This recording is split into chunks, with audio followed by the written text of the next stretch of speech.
नमस्कार. मी भाऊ तोरसेकर. तुम्ही बघत आहात प्रतिपक्ष. मित्रांनो, एक गोष्ट लक्षात घ्या की हवेत कितीही बार काढले गेले असले तरीही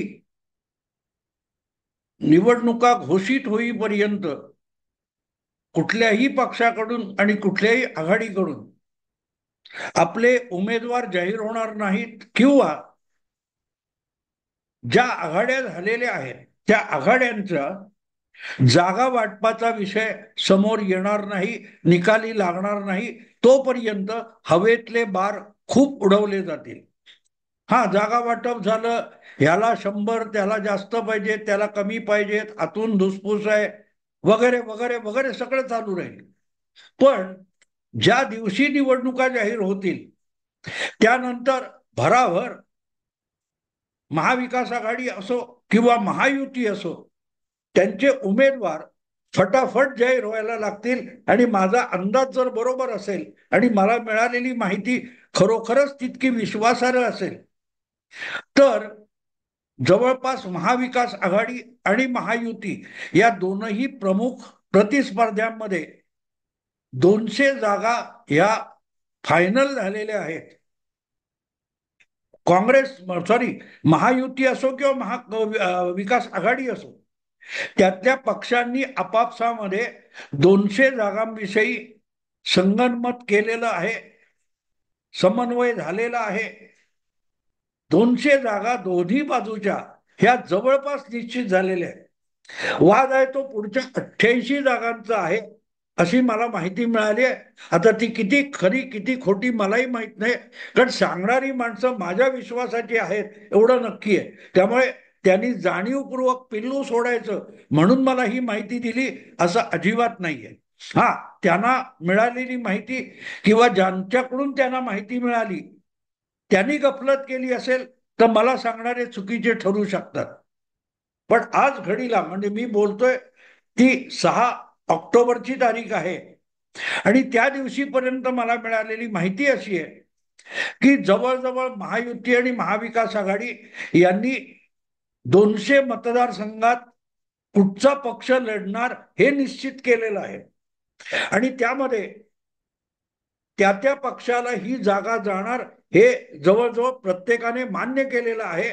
आणि त्यामुळे समोरच्या पक्षातून कोण उमेदवार उभा राहील याविषयी सुद्धा त्या आघाडी किंवा युतीमधल्या सगळ्या पक्षांना त्या उमेदवारांची नावं जवळपास टेंटेटिव्ह माहिती आहेत. काही 20-25% तीही नावं बदलू शकतील. पण एक गोष्ट सरळ आहे की ज्या वेळेला एका जागेवर दावा केला जातो तेव्हा यापूर्वी ही जागा आम्ही किती वेळ जिंकली आहे, किती वेळ हरली आहे, किंवा किती फरकाने जिंकली आहे, आता कोणाचं पारडं जड आहे किंवा कोणाचं पारडं हलकं आहे, हे सगळं तपासलं जातं. त्यामध्ये कदाचित 15-20 जागा, 25 जागा बदलू शकतील. पण 200 जागी आज घडीला या प्रमुख 6 पक्षांनी आपापले उमेदवार सुद्धा निश्चित केले असं म्हणता येईल. इतकी माहिती माझ्याकडे आहे. मी नावं सांगणार नाही, पण एक साधी गोष्ट असते की साधारणतः आता भाजपचे 100 पेक्षा जास्त आमदारच आहे. त्यामुळे भाजपला 105 पेक्षा अधिक जागा मिळणार हे नक्की आहे. शिंदे गटाकडे 40 आमदार आले, पण गेल्या वेळेला शिवसेनेने त्यांच्या वाट्याला आलेल्या ज्या 127 महायुतीतल्या जागा होत्या त्यापैकी 56 जागा जिंकल्या. त्यामुळे शिंदे यांच्या बरोबर असलेली जे 40 आमदारांची एक फौज आहे त्याच्या जागा या त्यांना महायुतीमध्ये नाकारल्या जाणार नाहीत. अजितदादांकडे असलेल्या ज्या 40-42 आमदारांच्या जागा आहेत त्या त्यांना नाकारल्या जाऊ शकत नाही. ही एकदा वस्तुस्थिती लक्षात घेतली तर या दोघांची बेरीज करून जी साधारणतः 190 जागा होतात त्याविषयी त्या तीनही पक्षात वाद होण्याचं बिलकुल कारण नाही. त्यामुळे उरलेल्या एक साधारण 100 जागा ज्या महायुतीकडे नाही आहेत, 100 असतील, 110 असतील, जे म्हणाल ते, तेवढ्या जागांचं वाटप हे सगळ्यात क्रुशियल आहे. हे सगळ्यात अत्यंत गुंतागुंतीचा विषय. की ही जागा गेल्या वेळेला काँग्रेसने जिंकली होती, भाजप हरला होता, गेल्या वेळेला काँग्रेसने जिंकली होती आणि शिवसेनेने जिंकली होती आणि काँग्रेस हरली होती, ही जागा राष्ट्रवादी हरली आणि शिवसेनेने जिंकली होती, अशा जागा वादग्रस्त होणार हे निश्चित आहे. पण त्याच्यातही थोडं इकडे तिकडे कडून तडजोड होईल आणि त्यामुळेच आज घडीला मिळालेल्या माहितीनुसार साधारणतः भाजपच्या 110 ते 120 जागा ह्या युतीमध्ये मान्य झालेल्या आहेत. त्याचप्रमाणे 50-50 जागांच्या आसपास 45-45 तरी किंवा 40-40 तरी राष्ट्रवादी, अजितदादा गट आणि एकनाथ शिंदेच्या साधारण 40-50 जागा या स्वीकारल्या गेलेल्या आहेत आणि त्यामुळे युतीमधल्या 200 जागांचं गणित पक्क झालेलं आहे. काँग्रेसला लोकसभेत प्रचंड यश मिळालं. काँग्रेस हा महाराष्ट्रात सगळ्यात एक नंबरचा पक्ष बनला. त्यामुळे काँग्रेसच्या जागा गेल्या लोकसभेच्या वेळेला फक्त 44 असल्या तर या वेळेला त्या जागा 2.5 पटीने वाढवणं भाग आहे. आणि त्याचं कारण सरळ आहे की महाविकास आघाडीमध्ये काँग्रेस हा आजही आमदारांच्या ह्याच्यात संख्येत मोठा आहे. तर दुसरीकडे उद्धव ठाकरे आणि शरद पवार यांच्याकडे आमदारांची संख्या 12 ते 15 आहे. आणि त्यामुळे 288 जागांचं वाटप करताना काँग्रेसला 100 पेक्षा अधिक जागा मान्य कराव्याच लागतील हे तत्वतः शिवसेना, उबाठा आणि शरद पवारांची राष्ट्रवादी यांनी स्वीकारलेला आहे. त्याची 2 कारणं आहेत की लोकसभेत त्यांनी 13 जागा अधिकृतपणे आणि 1 बंडखोर जागा मिळून 14 जागा जिंकल्या. त्यामुळे महाविकास आघाडीमध्ये काँग्रेस हा सर्वात मोठा पक्ष आहे. याबद्दल शिवसेना, उबाठा आणि शरद पवार राष्ट्रवादी यांनी किती हुज्जत आणि वाद घातलं तरीही बदल होण्याची शक्यता नाही. अगदी वादाला पेटले तर जसं महायुतीमध्ये अजितदादांना बाहेरचा दरवाजा दाखवला जाईल तसाच महाविकास आघाडीमध्ये उबाठा शिवसेनेला बाहेरचा रस्ता दाखवला जाऊ शकतो. आणि त्यामुळेच भाजप काँग्रेसला साधारणतः 100 ते 120 या जागा आजच निश्चित झालेत हे गृहीत धरायला हरकत नाही. तसंच शरद पवार आणि उद्धव ठाकरे यांनी गेल्या विधानसभेत जिंकलेल्या ज्या जागा आहेत त्याविषयी काँग्रेस डिस्प्यूट करण्याची शक्यता नाही. कारण त्या जागा भाजप किंवा शिवसेना, अखंड शिवसेना यांना हरवूनच काँग्रेस किंवा राष्ट्रवादीने जिंकल्या होत्या.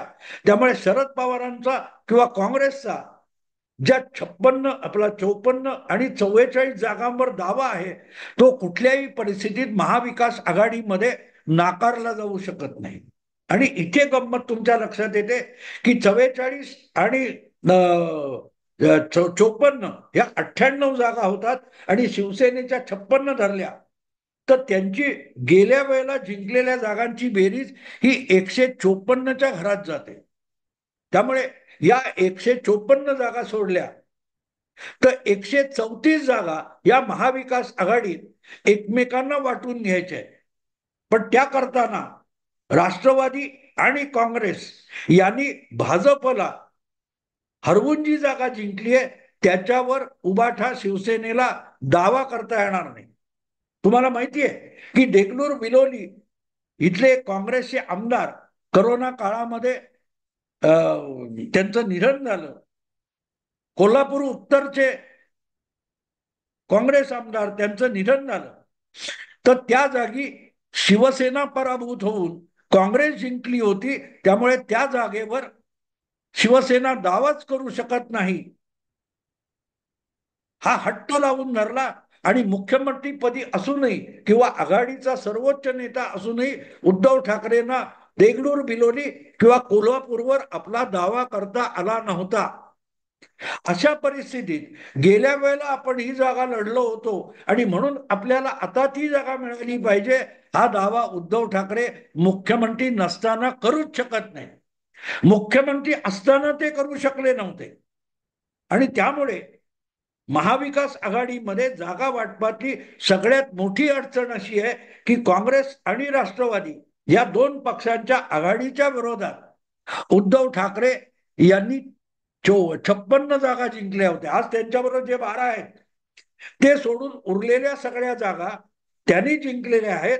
पण ज्या काँग्रेस किंवा राष्ट्रवादीने शिवसेनेला हरवून जिंकल्या तिथे उद्धव ठाकरे दावाच करू शकत नाही आणि आपोआपच मग त्या जागा, म्हणजे आता आकडे काढलेले नाही, पण साधारणतः 20, 25, 30 जागा अशा निघतील की ज्या शिवसेनेला हरवून काँग्रेस किंवा राष्ट्रवादीने जिंकलेले. तिथे आपोआपच उद्धव ठाकरे यांना आपला दावा सोडावा लागतो. 2019 मध्ये 125 की 127 महायुती म्हणून जागा लढवल्या होत्या. त्या जागी आज उद्धव ठाकरे दावा करू शकत नाहीत. त्यामुळे त्यांना ज्या अधिकच्या जागा लढवायच्या आहेत, 56 आलेले आमदार आणि जिथे शिवसेनेचे उमेदवार महायुती म्हणून हरले होते उद्धव ठाकरेंच्या नेतृत्वाखाली, अशा ज्या जागा साधारणतः 70 आहेत, त्या उद्धव ठाकरे मागू शकत नाहीत. कारण त्या मित्र पक्षांच्या आहेत. मित्र पक्षांनी गेल्या निवडणुकीत जिंकलेत आणि इथेच उद्धव ठाकरे यांची जागा वाटपातली बाजू लंगडी झालेली आहे. जी काँग्रेस किंवा राष्ट्रवादी यांच्या बाबतीत ती बाजू लंगडी नाही. कारण त्यांचे लढवलेले सगळेच उमेदवार हे सरळ सरळ शिवसेना किंवा भाजप यांच्या विरोधातले होते. त्यामुळे उद्धव ठाकरे यांच्या पक्षाचे गेल्या वेळेला निवडून आलेले 56 उमेदवार आहेत, नग आमदार होते, तेवढ्या जागांवर उद्धव ठाकरे छाती ठोकपणे दावा करू शकतात. पण त्याच्या उलट काँग्रेस आणि राष्ट्रवादी हे आपले निवडून आलेले 98 वर दावा करून उरलेल्या 90-100 जागा आहेत त्या जागांमध्ये समसमान वाटपाचा हट्ट आणि आग्रह धरू शकतात. आणि उद्धव ठाकरे यांच्यासाठी तीच तर गोची आहे. त्यांचे गेल्या वेळेला पडलेले उमेदवार आहेत काँग्रेस विरोधात, राष्ट्रवादी विरोधात. तिथे 2 नंबरला पडलेल्या आणि आपण लढवलेल्या जागांवर उद्धव ठाकरे दावा करू शकत नाहीत, ही अडचण. पण भाजपसाठी ती अडचण नाही. गेल्या वेळेला युतीत असलेली शिवसेना आणि भाजप यामध्ये भाजपने 105 जागा जिंकल्या, त्यावर त्यांचा दावा कायम आहे. आणि त्याच्या पुढे आज ज्या जागा काँग्रेस आणि राष्ट्रवादीने जिंकल्या होत्या त्यापैकी ज्या 98 जागा आहेत त्या मग महायुतीमध्ये समसमान वाटपाचा आग्रह धरून भाजप आपल्याकडे जास्त खेचू शकतो. त्यामध्ये परत एक गोष्ट लक्षात घ्या की ज्या राष्ट्रवादीने जिंकल्या त्यावर भाजपला दावा करता येणार नाही, कारण त्यातले 40 लोक अजितदादांकडे आहेत. पण अजितदादांनी लोकसभेत अपयश मिळवल्यानंतर त्यांना असलेल्या आमदारांच्या पलीकडे जास्तीत जास्त 8 ते 10 जागा मागता येतील, त्यापेक्षा अधिकवर अजितदादा दावा सुद्धा करू शकत नाही.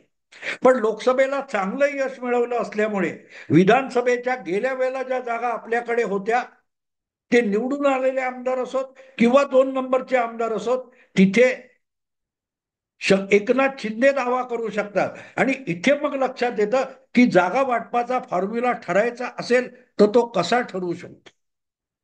तो ठरण्याचा सोपा मार्ग असा असतो की जिथे गेल्या वेळेला भाजप जिंकलेला नाही, शिवसेना लढलेली आहे आणि शिवसेना 2 नंबरला असताना जी जागा काँग्रेसने जिंकलेली आहे त्या जागेवर एकनाथ शिंदे आज दावा करू शकतात. म्हणजे उदाहरणार्थ कोल्हापूर उत्तर ह्या आमदाराचं निधन झाल्यानंतर जी पोटनिवडणूक झाली त्याच्यावरचा दावा उद्धव ठाकरेंनी सोडून दिला होता. पण तिथे जो शिवसेनेचा पराभूत उमेदवार होता, 2दा-3दा आमदार झालेला होता, क्षीरसागर मला वाटतं त्यांचं नाव आहे, ते इच्छुक होते आणि उद्धव ठाकरेंनी ती जागा सोडल्यामुळे पुढल्या काळात क्षीरसागर हे शिंदे गटात गेले. त्यामुळे शिंदे आज कोल्हापूर उत्तरची जागा मागू शकतात आणि त्यांना महायुतीत ती जागा द्यावी लागेल. त्यावर भाजप आपला दावा करू शकणार नाही, ही गोष्ट लक्षात घेतली पाहिजे. महायुतीत जितकं जागा वाटप सोपं असू शकतं तितकं महायुतीत नाहीये. आणि म्हणून 105 आपले असलेले आमदार आपल्याकडेच टिकून राहिले. म्हणून भाजप त्या 105 जागावर निर्विवाद आपला हक्क गाजवू शकतो आणि त्या जागा सोडायला लागतील. पण ज्या उरलेल्या 100 जागा आहेत, ज्या काँग्रेस किंवा राष्ट्रवादीच्या वाट्याला गेल्या होत्या, त्यामध्ये एकनाथ शिंदेची एकही जागा नाहीये. पण अजितदादांच्या जागा आहेत आणि त्यापैकी अजितदादांच्या जागा असतील त्या सोडून उरलेल्या जागांवर भाजप आपला दावा करू शकतो. तितका शिंदे दावा करू शकणार नाही. आणि इथे गोष्ट कळते की भाजपचं पारडं जड आहे हे मान्य करूनच एकनाथ शिंदेना आपल्या जितके आमदार आहेत त्याच्या फार फार तर दुप्पट म्हणजे 40 दुने 80 याच्यावर समाधान मानावंच लागेल. आणि अजितदादा तर फार आग्रही दावा कुठेही करू शकणार नाही. कारण त्यांना लोकसभेत किती विधानसभा क्षेत्रामध्ये यश मिळवता आलं. अगदी खुद्द अजितदादा जिथून आमदार आहेत त्या बारामती विधानसभा मतदारसंघात सुद्धा अजितदादांना आपला प्रभाव दाखवता आलेला नाही. आणि म्हणून जागा वाटप करताना आता तुमच्याकडे जे आमदार आहेत म्हणजे उदाहरणार्थ बारामती विधानसभा क्षेत्रामध्ये सुप्रियाताईंना अधिक मतं मिळाली, सुनेत्रा पवार मागे पडल्या, तरीही बारामतीची विधानसभा ही अजितदादांना सोडण्याचं औदार्य भाजप दाखवेल. पण जिथे तुम्ही निवडणूक लढवली होती पण तुम्ही पराभूत झाला होता, मग शिवसेनेकडून पराभूत झाला असेल किंवा भाजपकडून पराभूत झाला असेल, अशा जागी काँग्रेस पराभूत झालेल्या जागा असतील त्या जागी अजितदादांना दावा करता येणार नाही. आणि त्यामुळेच भाजपला 105 आमदार आजही बरोबर असल्यामुळे आपला दावा 150 तो 160 पर्यंत महायुतीमध्ये मान्य करून घेणं अवघड नाहीये. एकनाथ शिंदे यांचं मुख्यमंत्री पद कायम ठेवण्याच्या बदल्यात त्यांनी कमी जागा लढवणं हा सौदा होऊ शकतो. आणि म्हणून 40 अधिक 40 किंवा 35 75 ते 80 जागावर एकनाथ शिंदे समाधान मानतील आणि भाजपने त्यांना मुख्यमंत्री पदाची ऑफर कायम ठेवली तर मग भाजपला 150 ते 160 जागा द्यायला एकनाथ शिंदे आरामात तयार होते. कारण स्टेकला अजितदादा आपलं एकनाथ शिंदे यांचं नेतृत्व पक्ष आणि मुख्यमंत्रीपद दोन्ही लागलेली आहे. जर उद्धव ठाकरे आपलं मुख्यमंत्रीपद टिकवण्यासाठी देगलूर बिलोली आणि कोल्हापूर या 2 मतदारसंघावर पोटनिवडणुकांमध्ये पाणी सोडतात आणि कसबा किंवा मला वाटते चिंचवड या 2 जागी पोटनिवडणुका झाल्या, त्यामध्ये सुद्धा राष्ट्रवादी आणि काँग्रेस यांनी साफ साफ एक उद्धव ठाकरे यांच्या एकत्रित शिवसेनेच्या तोंडाला पानं पुसली होती. हे मुद्दाम सांगतोय मी मित्रांनो, हे मुद्दाम सांगतोय की उद्धव ठाकरे मुख्यमंत्री पदासाठी कुठपर्यंत घसरले होते ते लक्षात घेतलं तर मग महाविकास आघाडीशिवाय आपल्याला कुठलाही पर्याय नाही हे जेव्हा उद्धव ठाकरेंच्या लक्षात येतं तेव्हा त्यांना कमीत कमी जागांवर सुद्धा लढवून महाविकास आघाडीत टिकावं लागेल. तर सन्मानजन्य म्हणजे जवळजवळ दुप्पट जागा आमदार आहेत त्याच्या मिळत असतील तर एकनाथ शिंदे सुद्धा महायुतीमध्ये समाधानी होतील आणि अजितदादा यांची मतं महायुतीला ट्रान्सफर होत नाहीत आणि महायुतीची मतं अजितदादांना ट्रान्सफर होत नाहीत. अशा परिस्थितीमध्ये अजितदादांना कमीत कमी जागांवर तडजोड करावी लागेल, नाहीतर युतीतून बाहेर पडावं लागेल. आणि म्हणून मला कळलेला जो महायुतीचा फॉर्म्युला आहे तो 160 भाजप, 80 एकनाथ शिंदे यांची शिवसेना आणि उरलेल्या साधारण 40 ते 48 जागा ह्या अजितदादांच्या वाट्याला येऊ शकतील. 160 अधिक 80 अधिक 40 ते 45 असा फॉर्म्युला महायुतीमध्ये ठरल्याची मला अगदी नेमकं तारीख सांगायची तर 5 ऑक्टोबरला मिळालेली माहिती आहे. आणि महाविकास आघाडीच्या गोटातून मिळालेली माहिती जी खरी मानायची म्हणजे अर्थातच मला सांगणारा माझ्यासाठी विश्वासार्ह आहे, त्याची माहिती खरोखरच किती विश्वासार्ह आहे त्याला माहिती. पण त्याने सांगितल्याप्रमाणे काँग्रेस 125, उद्धव ठाकरे यांना साधारण 85 आणि 80 जागा ह्या शरद पवारांच्या राष्ट्रवादीला आणि उरलेल्या 10-15 जागा त्यांच्या बरोबर जे शेका पक्ष वगैरे छोटे छोटे पक्ष आहेत त्यांना देण्याचं ठरलेलं आहे. त्यामुळे जो महायुतीचा फॉर्म्युला ज्यांनी सांगितलाय तो माझ्यासाठी भरपूर विश्वासार्ह आहे. म्हणून मी तो फॉर्म्युला 160 अधिक 80 अधिक 40-45 असा दाखवलेला आहे. काँग्रेसचा मला अजूनही तितकंसं होईल असं वाटत नाही.